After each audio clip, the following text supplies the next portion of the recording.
well as organizations that are set up under the mandate of Disaster Management Act 2005, and what are the responsibilities of those organizations.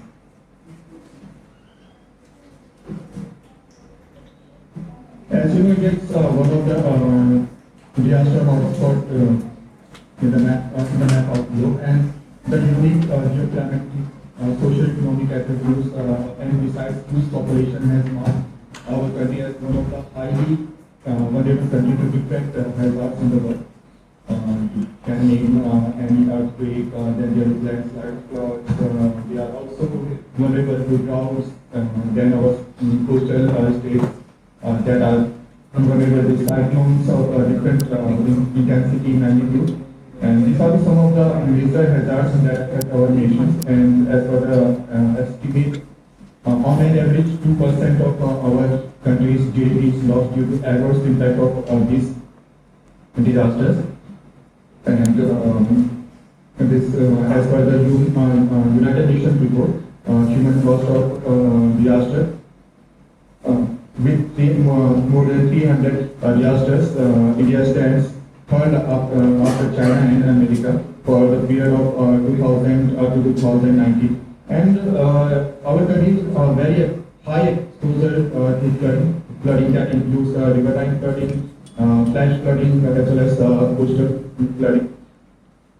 According to a report, plus on an average, greatest source of annual losses to disasters in our country that cost around $7 billion every year. And during the country flood hazard increased across a majority of parts of our country. And the implication of general trend towards more intense extreme precipitation events are serious for potential future incidents of flood, and as well as projections that are pointing towards an increase in the summer monsoon precipitation, snow melt, glacier melt as a result of climate change. It will cause change in the timing of our river peak flow, and the year-to-year variability of monsoon rainfall will contribute to a greater frequency of flood. So all these facts of these figures shows the degree of vulnerability of India to different hazards. And when you see the disaster management setup in the countries has its roots to basically drought response and famine management. That was in up to late 18th century. At that time, British set up a famine commission in May 1878 in response to famine. And at that time, famine was a major disaster, and it was that time it was all about relief distribution. And when you see after the independence in 1947, the initial focus of our disaster management setup was on food scarcity and famine, and therefore scarcity relief division within the Ministry of Agriculture was delegated the nodal charge for drought and scarcity management. But with the time, it was felt that each disaster created complex emergencies, and that called for a broader, for a more holistic approach for effective management. And as a result, subsequently, the subject of disaster management was shifted to the Ministry of Home Affairs in year 2002, and this till late 20th century, our disaster management was mostly related to issues that were related to relief management. There was no preparedness, no mitigation. But with 21st century, there were new interventions in the field of disaster management in our country that shifted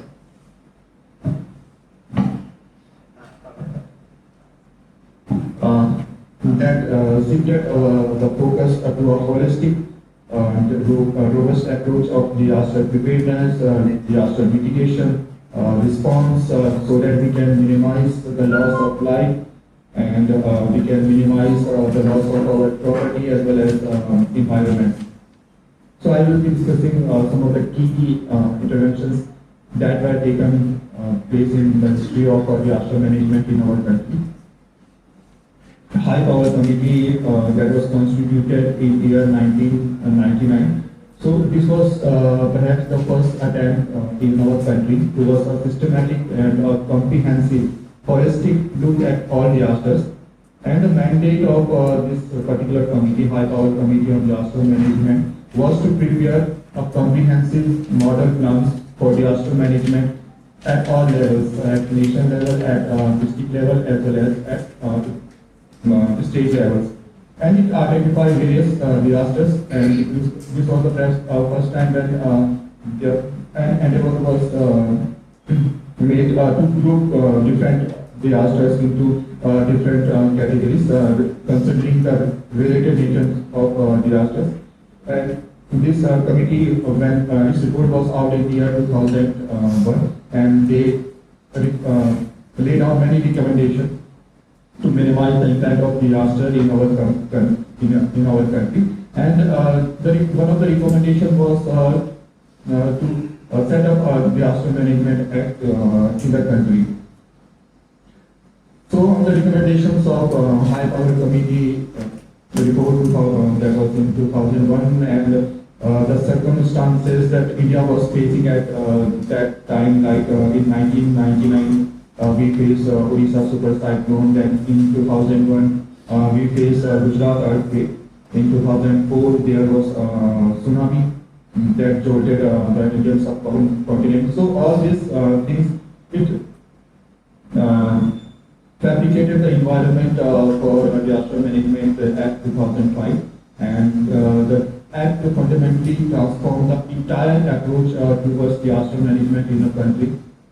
Like I mentioned that earlier it was belief-centric, but after the this Disaster Management Act 2005, our approach changed from belief-centric to holistic and integrated, where we have given more emphasis on prevention, on mitigation and preparedness. And this act also formulated an institutional framework from central to local levels through unified response mechanism, as well as bestowing extensive powers to central governments and other disaster management agencies. And basically this act is divided into 11 chapters, and further these 11 chapters are divided into 79 subsections. So I will be discussing one by one each chapter, what the chapter deals with. Like when you talk about chapter 1, it provides information regarding the title of the act, that was given Disaster Management Act 2005, and to which extent this law will be implemented, and various definitions were also included in this chapter, first chapter of the Disaster Management Act. And I hope in the previous lecture you have already gone through this terminology, so I will be not discussing those terminologies like disaster management, and mitigation preparedness. Chapter 2, this chapter mandated establishment of National Disaster Management Authority at national level.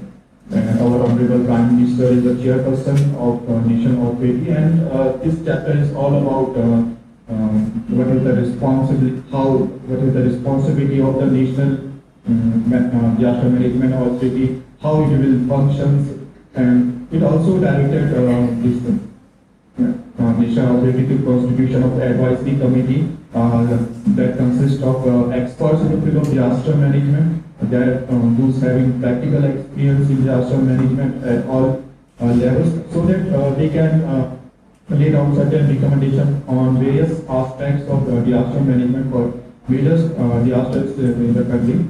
And you can remember in 2019, when we, in the initial phases of COVID-19, when slowly COVID-19 was spreading in our country, this chapter bestow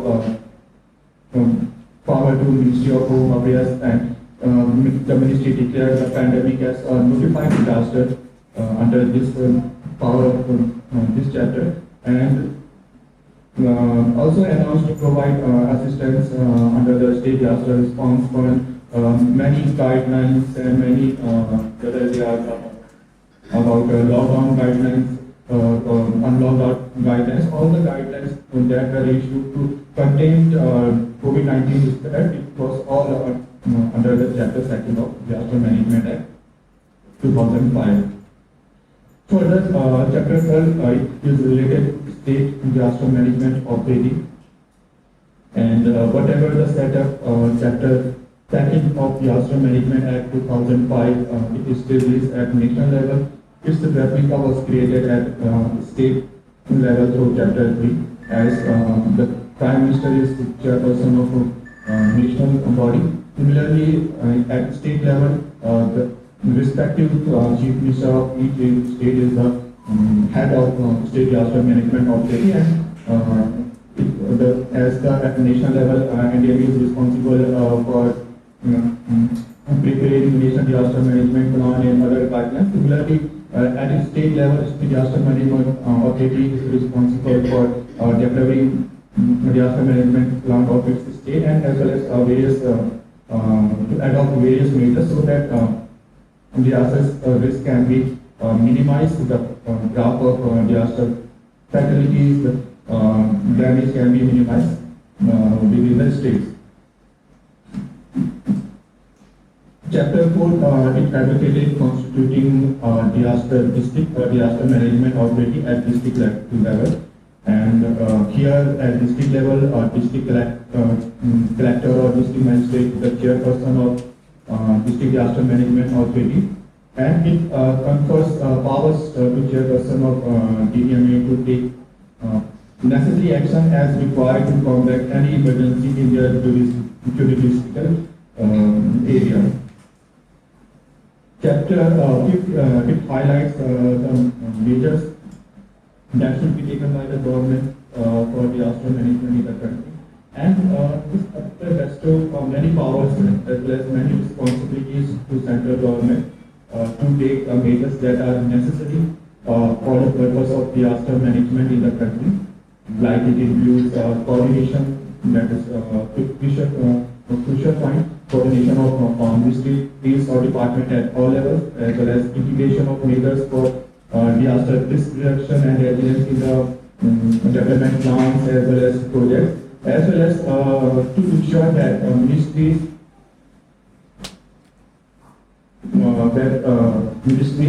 and departments of government of India take necessary measures for preparedness to promptly and effectively respond to any threatening situations. And this chapter 5th and section 37 section of this chapter, it mandates that every ministry, every department of government of India to develop their own disaster management plan in accordance with nation disaster management plan. Chapter 6 highlighted the responsibilities of local authorities. Local authorities here means like panchayat, urban local bodies under the supervision of DDMA, and the functions of local authority include to ensure that their officers and their employees are trained for disaster management, as well as that all the whatever this development activities or construction projects that are under their authority, they conform to the standard and specifications that are laid down for the prevention of disasters. Chapter 7, it is all about establishment of National Institute of Disaster Management and the functions, responsibilities that are enlisted by the Disaster Management Act for NIDM. It includes that NIDM will develop training modules, it will undertake research, it will undertake documentation in disaster management, and will organize training programs as well as it will also formulate and implement a comprehensive human resource development plan, covering all aspects of disaster management, as well as and it is also the responsibility of NIDM to provide assistance in developing nation level policies or nation level guidelines. Chapter 8, it mandated to constitute National Disaster Response Force, and accordingly, in year 2006, our NDRF was constituted with 8 battalions, and our response force it has been equipped and trained to respond natural as well as man-made disasters. At present, our response force consists of 15 battalions and battalion from there is battalion from this CISF, CRPF, BSF, then it also includes ITBP, SSB, and Assam Rifles also. One more battalion will be Ludexus, and there will be a total of 16 battalions. And each battalion has self-contained specialists for search and rescue teams. And the total strength of each battalion is around 11,149, and all the battalions have been equipped and they are trained to respond not only natural but also on the anthropogenic disasters. They are also trained and equipped to respond during chemical or biological, radiological, as well as nuclear emergencies. This chapter 9 it deals with mandated to create National Disaster Response Fund as well as State Disaster Response Fund, and recent in 15th Finance Commission recently it recommended creating a mitigation fund at both level apart from National Disaster Response and the State Disaster Response Fund, and therefore at nation level National Disaster Mitigation Fund was created, and at the state level State Disaster Mitigation Fund was created in accordance with the Disaster Management Act beyond the existing whatever we are having National Disaster Response Fund or SDRF. And the contribution of central government, basically central government contributes 75% of SDRF that is allocated to general states. But in case of especially category states like Northeast states, Sikkim, Uttarakhand, Himachal, and the UTs of Jammu, Kashmir and Ladakh, in that case, the contribution of central government to SDRF, State Disaster Response Fund, is 90%. Apart from this fund, there is also provision that every ministry and their department they can use a flexi fund of 25% of the total budget that are allocated through centrally sponsored schemes. So 25% of total budget of centrally sponsored schemes can be utilized for disaster risk reduction in their own sectors.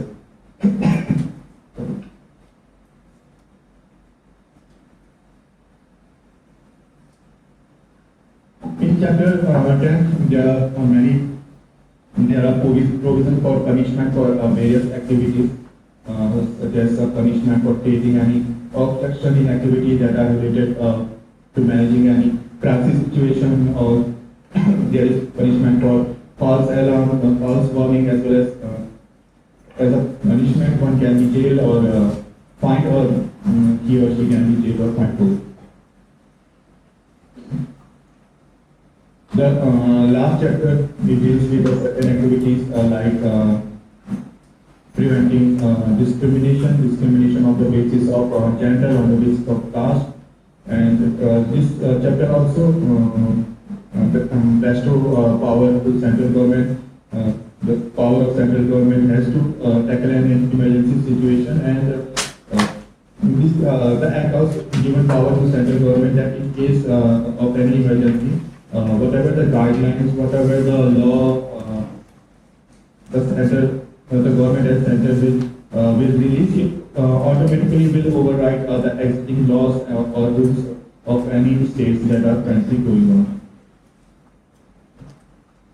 So now coming after the enactment of our Disaster Management Act 2005, in year 2009, our national policy on disaster management was released, and it has a vision to build a safe and disaster resilient India by developing a holistic and proactive multi-disaster oriented as well as technology driven strategy, and also to set up a culture of prevention, culture of mitigation and preparedness and response.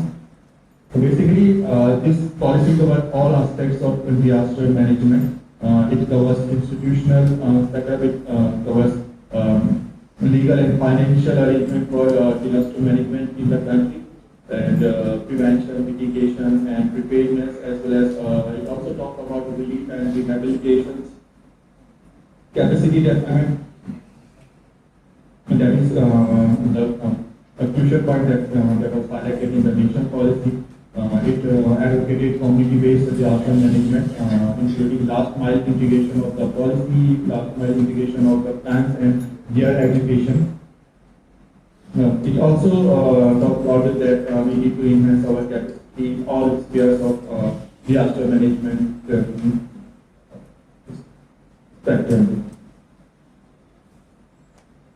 Further, in the year 2016, Ministry of Disaster Management already formulated National Disaster Management Plan with a mission to make India disaster resilient across all sectors and achieve sustainable and inclusive disaster risk reduction by building local capacities, starting from poor and simultaneously decreasing significantly the loss of lives, the loss of livelihoods, as well as the assets in different forms, including economic, including physical, social, cultural, as well as environmental. At the same time, enhancing the ability to cope with the disaster at all levels. Basically, our NDP covers disaster management cycle of for all the hazards, whether it is natural hazards or human-induced hazards. And this plan provides a framework, it provides directions to all the government departments, agencies for all phases of disaster management, whether you talk about mitigation or mitigation prevention or preparedness, response, recovery. So all the phases of disaster management, this plan, it provides a direction to each and every departments of the government of India. And the activities that are mentioned in this framework, they are grouped under overlapping time framework, like activities that will be concluded by this year, that means 2022. They are under the short term. For medium term, the target is up to 2027, and for the long term, our target is up to 2030. Basically, our national disaster management plan is divided into under 6 thematic areas for each hazard, and the first thematic area is understanding the risk, and further these thematic areas are subdivided into sub-thematic areas like understanding the risk. It is further subdivided to develop observation network, or as well as to develop information system research and forecasting, as well as it also deals with mapping of vulnerable zones, monitoring and early warning system, and we also talk about hazard risk, vulnerability, and capacity assessment. Besides dissemination of whatever the warning we will get, or depending upon the data and information. Similarly, the next thematic area is about interagency coordination, which is a key component of strengthening the disaster risk governance. Further, it also talks about structural measures, undertaking necessary structural measures, which is one of the thematic areas for disaster risk reduction and resilience. And this consists of various physical infrastructure, various facilities that are required to help communities cope with disasters. And the implementation of these measures, it is essential to enhance disaster preparedness. Our plan also talk about non-structural measures. Non-structural measures, basically, they are the laws, they are the norms and rules, whatever the guidelines we are formulating for various disasters, various management of various hazards. So all these are the non-structural measures, and they empowers our ability to enhance disaster resilience, as well as the next one, capacity development. This theme is recurring theme in all disaster risk reduction efforts, and the capacity development it includes training programs. It includes we need to develop a curriculum for DRR, large scale awareness creation efforts, as well as carrying out regular mock drills, regular preparedness exercise, and disaster response exercise, and the capability to implement and enforce and monitor various disaster mitigation measures. It must be improved at all levels, whether you talk about local to state or at national level. And the last thematic area, climate change and climate change risk management. As the impact of as the impact of climate change are increasingly felt, more financial and technical resources will be needed to support vulnerable people to adapt to the negative impacts of climate change. So planning for DRR, it must be informed by the likely climate change impacts and scenarios in the future. These are some of the nodal ministries for management or mitigation of different hazards, like for the Branch Ministry of Defense and waterborne organizations. They are the nodal ministry for biological emergency as COVID-19. It is looked after by Ministry of Health and Family Welfare. Similarly, for 20 different disaster, 20 different ministries are accountable to reduce their impact, and in addition to develop their own disaster management department, disaster management plan. These ministries, nodal ministries, are also responsible to develop a plan. To plan to how they are going to address, how they are going to deal with the disaster for which it is designated as nodal ministry, and prepare a holistic plan for that particular disaster for which it is a nodal ministry. Similarly, government has also designated specific agencies to monitor the onset of different natural disasters. They are also responsible to set up adequate early warning systems and designate necessary warnings and necessary alerts regarding any hazards. And for all these hazards, where early warning and monitoring is possible with the current available technologies and available methods. So further, these agencies will provide input to Ministry of Home Affairs, which is the nodal ministry for the subject of disaster management in the country, and further the nodal ministry, Ministry of Home Affairs, it will issue alerts and warnings through various communication channels across all over the country. Quickly, I will be discussing the template for preparing disaster management plan.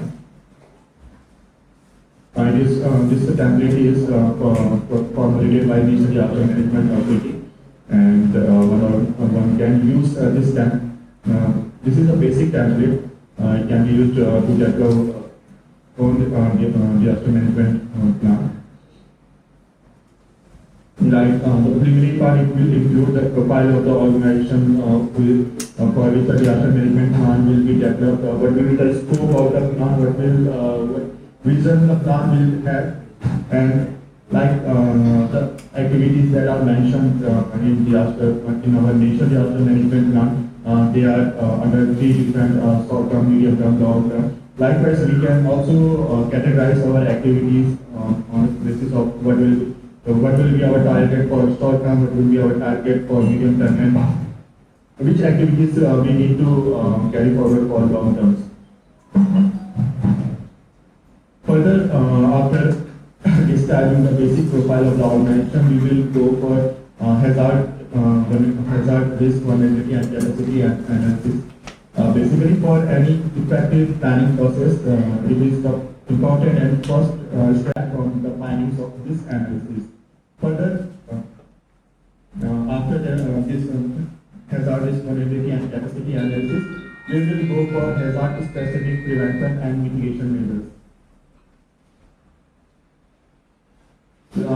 After that, we will formulate certain action plans for mitigation and better preparedness against each of the disaster your organization may prone to.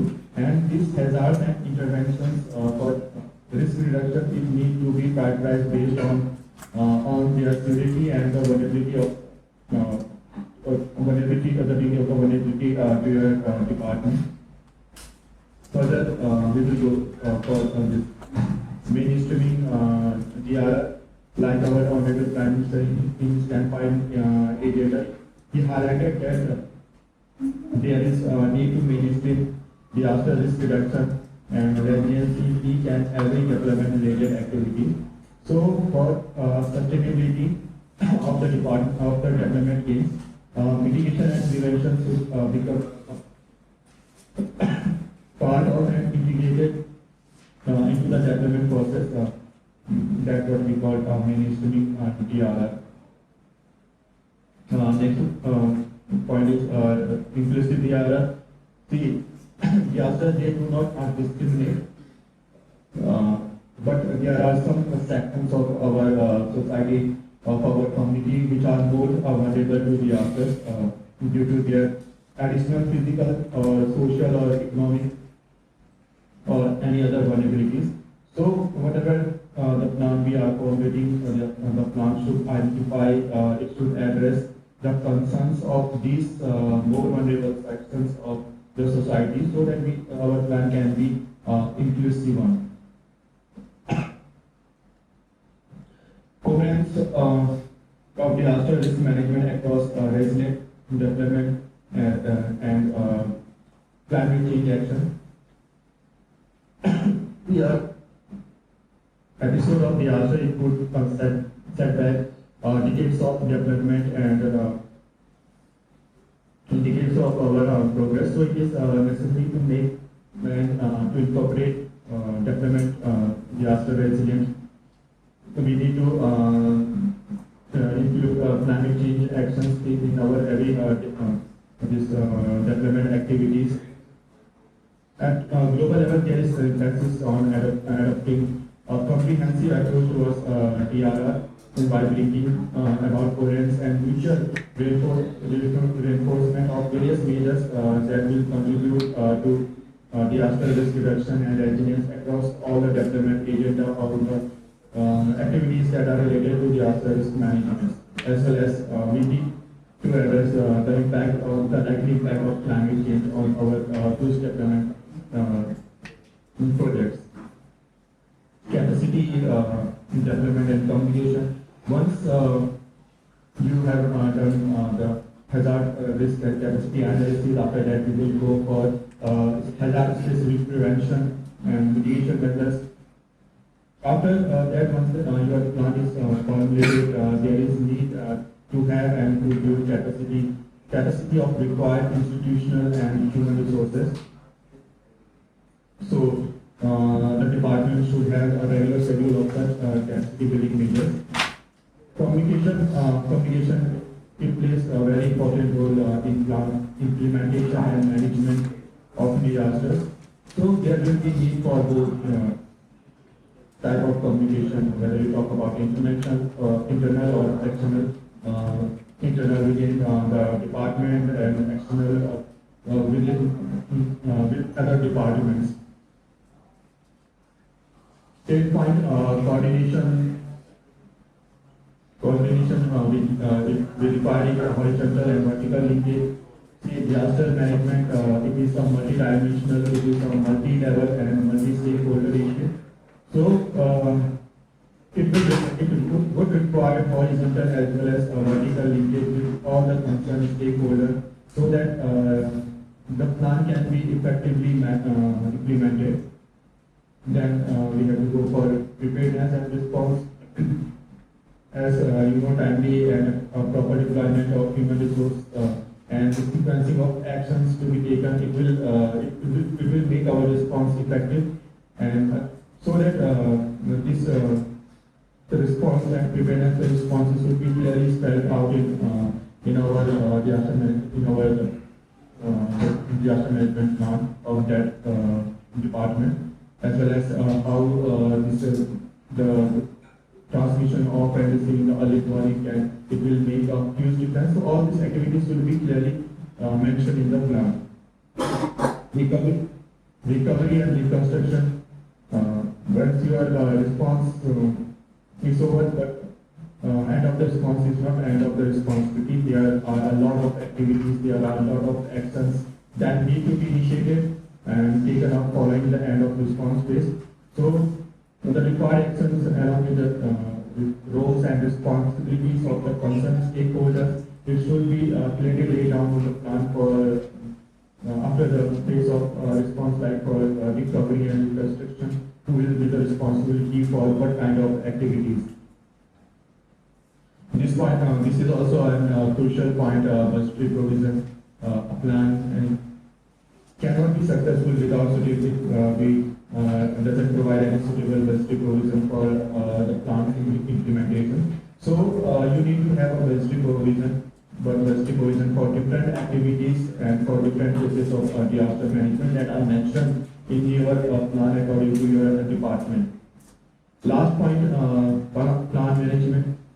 As the plan will be a dynamic, it will basically the plan will be action-oriented document. So it will require to be updated and to be improved on regular basis. Like you can take example of our national disaster management plan. It was formulated in year 2016, and it was revised in year 2019. Similarly, once you prepare a disaster management plan for your department, you need to have provision for its updation and for its regular improvisation. So a system of its development, approval, implementation, as well as review and revision, it should be clearly laid down in the plan. And it is also important to learn from each disaster. So basically disaster or any catastrophic event, it can result in many best practices and SLM. So all this should be carefully documented and also be carefully preserved so that they can be utilized for our future strategies to reduce the impact of disasters. The way forward from here we can take is that development of disaster management plan. Like it is also mentioned in our Disaster Management Act 2005 that every district, the section 37, that mandated that every ministry and every department of government of India shall have a disaster management plan aligned with the national disaster management plan. So each and every department, doesn't matter if it is under government or non-government, every department or every organization should have its own disaster management plan. Mainstreaming DRR strategies in all development activities of the sector. As I mentioned during the providing insight on the template for sustainability of development gains and for this gains with the mitigation and prevention. It should be integrated part in the development process. So whatever the activities, whatever the projects we are going to carry in the future, we need to think from the perspective of DRR, enhancing the capacity of the stakeholders. Time to time, we should look to enhance the capacities of the relevant stakeholders by conducting regular exercise, by conducting regular mock drills. And last one, practice. As it is said, that practice makes one perfect. So we need to practice the strategies that we have formulated for the prevention, for the mitigation of any disaster, not on at the time of crisis, but during the normal time, so that at the actual time when we are facing the mayhem of any catastrophic event, we can effectively manage this adverse impacts. So with this, I will conclude my talk. Thank you very much, and back to you, Mr. Ali.